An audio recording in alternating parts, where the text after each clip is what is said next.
নমস্কাৰ জনাইছো সকলোকে কি খবৰ বাৰু সকলোৰে আশা কৰিছো আপোনালোক সকলো ভালে আছে ৰাখিৰ কথা ইতিমধ্যে মই কৈ আছিলো কিন্তু তাৰ মাজতে ভাবিলো আজি এটা আপোনালোকৰ বাবে বেলেগ ভিডিও লৈ আহো ৰাখি সমূহৰ কথা মই আৰু কম কেইবাটাও ৰাখি বাকি আছে সেইসমূহ কম কিন্তু তাৰ মাজতে যেহেতু আজি ৰাতিৰে পৰা অম্বুবাচী লাগিব হাত লগা বুলি আমি যেহেতু কওঁ গতিকে হাতৰ যিসমূহ নীতি নিয়ম আছে সেয়া সকলোৱে জানে প্ৰত্যেকজন লোকেই জানে অসম কি আজি গোটেই বিশ্বই জনা হৈছে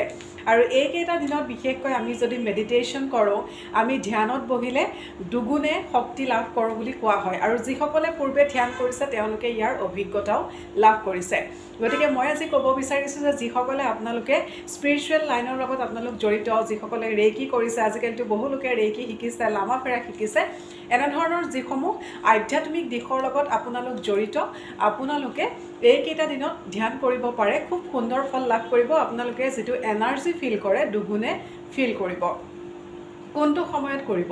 এনেও যেতিয়া আপোনালোকে চাব ৰাতিপুৱা 3:30টাৰ পিছত 4:30 4:45 মানৰ ভিতৰত যদি আমি মেডিটেশ্যন কৰোঁ তেনেহ'লে বহুত বেছি এনাৰ্জি পোৱা যায় অনুভৱ কৰা যায় যিসকলে কৰিছে তেওঁলোকে জানে আপোনালোকে অম্বুবাচীৰ এই দিনকেইটাত আপোনালোকে মেডিটেশ্যন কৰি চাওক খুব ভাল ফল লাভ কৰিব বহুত হাই এনাৰ্জি লাভ কৰিব যিহেতু বছৰটোত এবাৰে আহে গতিকে এইকেইটা দিন আপোনালোকে নষ্ট নকৰি আৰু কৰি চাওক আৰু যিহেতু এইকেইটা দিন আমি থাপনাত ধূপ বন্তি নজ্বলাওঁ চাকি বন্তি নজ্বলাওঁ আমি যিহেতু ভগৱানক থাপনাখন বহুতে ঢাকি থয় গামোচা বা বিভিন্ন ধৰণৰ কাপোৰ দি ঢাকি থয় গতিকে আপোনালোকে কিন্তু এনেকুৱা নহয় যে আপোনালোকে ধূপ চাকি জ্বলাব নোৱাৰিব আপোনালোকে বেলেগ এটা ঠাইত চাকি জ্বলাই ল'লে ধূপ জ্বলাই ল'লে বেলেগ এটা ঠাইত জ্বলাই পেলাই আপোনালোকে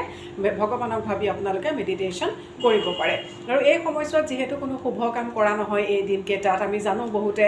পথাৰৰ কাম কৰা নহয় ব্ৰাহ্মণ যিসকল বিধৱা লোক আছে তেওঁলোকে এইকেইটা দিন খুব সুন্দৰকৈ পালন কৰে ফল মূল তেওঁলোকে গ্ৰহণ কৰে তেওঁলোকে ভাত জাতীয় আহাৰ গ্ৰহণ কৰা দেখা নাযায় এনে বহুতো নিয়ম আছে আৰু ওচৰ পাজৰ যিসকল লোক আছে যিসকল ব্ৰাহ্মণ বিধৱা মহিলাই যিসকলে হাত কৰে তেওঁলোকক কিবা এটা ফল মূলেই হওক বা কিবা এটা সামগ্ৰী যোগান ধৰাৰ এটা পৰম্পৰা আছে আজি সেই পৰম্পৰাটো ময়ো কৰি আহিছোঁ চানমাৰীতে মোৰ আইতা থাকে আইতাকো মই দি আহিছোঁ তেতিয়াই ভাবিলোঁ যে মই আজি ঘৰত গৈ আপোনালোকৰ বাবে এটা ভিডিঅ' কৰিম আৰু সেইবাবে মই আজি আপোনালোকৰ বাবে কৈছোঁ মেডিটেশ্যনৰ কথাটো ক'লোঁ কিন্তু মই ভিডিঅ'টো কৰাৰ এটা বিশেষ কাৰণ আছে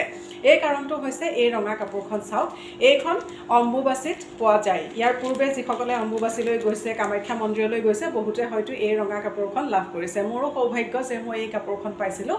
ৰঙা এই কাপোৰখন যিসকলৰ লগত আছে বিগত বৰ্ষত হওক বা তাৰ আগত যিসকলে অম্বুবাচীত এই ৰঙা কাপোৰখন পাইছে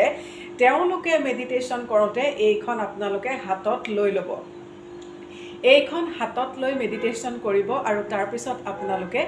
এনাৰ্জি চাব খুব বেছি এনাৰ্জি পোৱা যায় আৰু এই সময়ছোৱাত আমাৰ মহিলাসকলৰ যিসকলৰ মাহেকীয়া হয় তেওঁলোকেও যিহেতু হাতৰ নিয়ম নীতিখিনি পালন কৰিব লাগে তেওঁলোকৰ গাটো কিন্তু বহুত হেভি এনাৰ্জি থাকে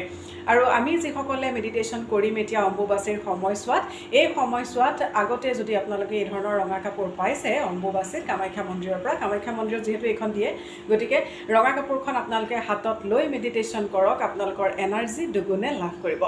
মেডিটেশ্যন কেনেকৈ কৰিব লাগে সকলোৱে জানে সকলোৱে নিজৰ নিজৰ ধৰণে মেডিটেশ্যন কৰে মই মাত্ৰ আপোনালোকৰ লগত সেই মেডিটেশ্যনত এটা সংযোগ কৰিব বিচাৰিছোঁ সেয়া হৈছে আমাৰ 7 চক্ৰৰ 20 মন্ত্ৰসমূহ 7 চক্ৰ আমাৰ 9টা চক্ৰ আছে তাৰ ভিতৰত আমি 7টা চক্ৰ আমি বেলেঞ্চ কৰোঁ 7টা চক্ৰক লৈ আমি বেছিকৈ কাম কৰা দেখা যায় বাকী ওপৰৰ দুটা নকৰিলেও কোনো কথা নাই গতিকে 7টা চক্ৰ আমি সকলোৱে জানো সেই 7টা চক্ৰ যেতিয়া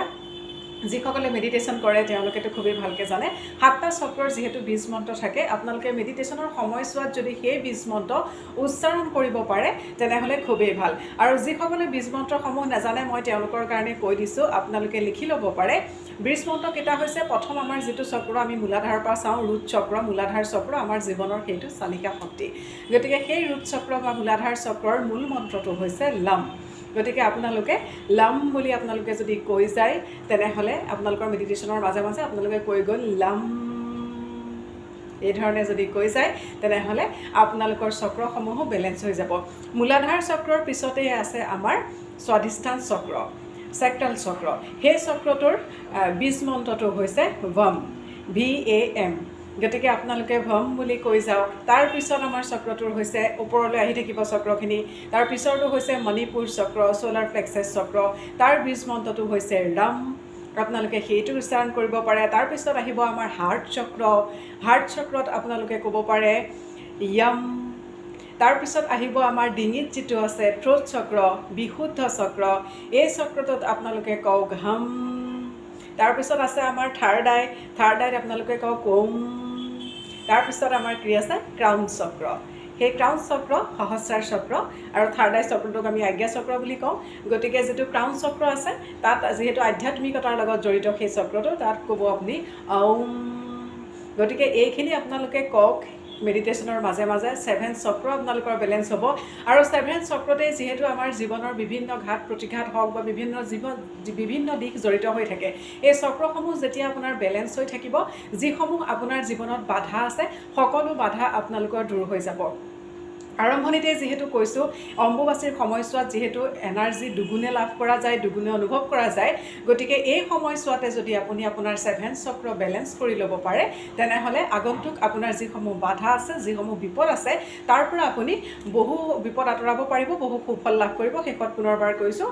এই ৰঙা কাপোৰখন যোনে যোনে আগৰ অম্বুবাচীত আনি থৈছে, তেওঁলোকে এতিয়া অম্বুবাচীৰ দিনকেইটাত মেডিটেশ্যনৰ সময়ত এই কাপোৰখন ব্যৱহাৰ কৰক। আশা কৰিছোঁ আজিৰ ভিডিঅ'টি চাই আপোনালোকে ভাল পালে। পুনৰ আপোনালোকক ৰাশিসমূহৰ কথা ক'ম, যিকেইটা ৰাশি থাকি গৈছে সেইকেইটা ৰাশিৰ সৈতে লগ পাম। আজিৰ ভিডিঅ'টি চোৱাৰ বাবে সকলোকে ধন্যবাদ জ্ঞাপন কৰিছোঁ। মোৰ ভিডিঅ' আগলৈ চাই থাকিব বুলি আশা কৰিছোঁ।